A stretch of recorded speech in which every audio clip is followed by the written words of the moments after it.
دوای نزیکەی 3 مانگ لە دابەشنەکردنی موچە، خانەنشینان موچەی ناوەڕاستی بەهاریان لە چلەی هاویندا وەرگرت و دوای 3 مانگ قەرزکردن و دواخستنی پێداویستیەکان وا دەکات وەرگرتنی ئەم موچەیە خانەنشینان دڵخۆش نەکات.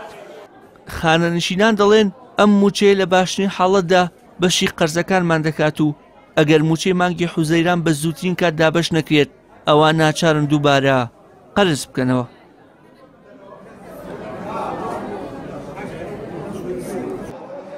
والله كاكا جان خو مسخور مسبون ما خانشين اگه مانگين ورنگه پیو دیاره اي خو كبر خانشين طبعا يعني لهمش هو يعني بير بپچيكوت وانيا كبر خانشين كاسي پناكري اره والله لخوا بزم معاش ورگني بير ناگين مال بينو بقرزه 3 مانگه 3 مليون نيو لكوم بو بچي خدا ها معاش اگر نبي بار لكو بينه من أما عاشور قمنا مالانه أبي بيمو بقرزة كهرباء أو مولدية حفاظي من الله تليسي جنو مال من الله وانيا بتشي بجين أبم أمش أوش معاش مانيني خانەنشینان پیان وایە ئەم موچەیە هیچ لە دۆخی خراپی گیرفانی ئەوان و سستی بازار ناگۆڕێت. ئەوەی دۆخەکە ئاسایی دەکاتەوە مانگی 30 ڕۆژیە کە حکومەتی ماوە بەسەرچووی هەرێم زیاتر لە 10 ساڵە ژماری ڕۆژەکانی مانگی گۆڕیوە و مانگێک 40 ڕۆژە و دانەیەک 50 و ئەوی دیکە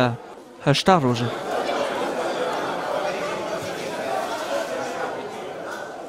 وەرە بەشی جناکە وژە قرزیەکە وەرەنەوە بەشاو کارەباکەی کەوتەوە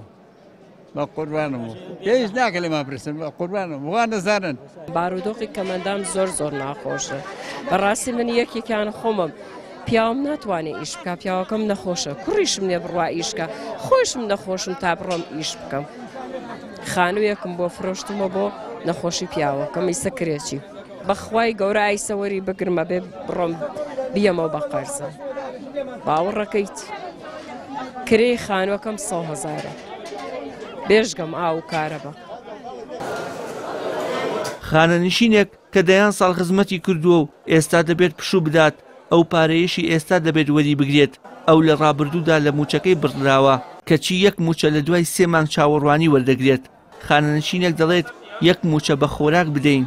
یان بە دەرمان یان بە قەرزی دوکاندار کە بەشی هیچیشان ناکات. وشار محەممەد کەناڵی ئاسمانی پەیام سلێمانی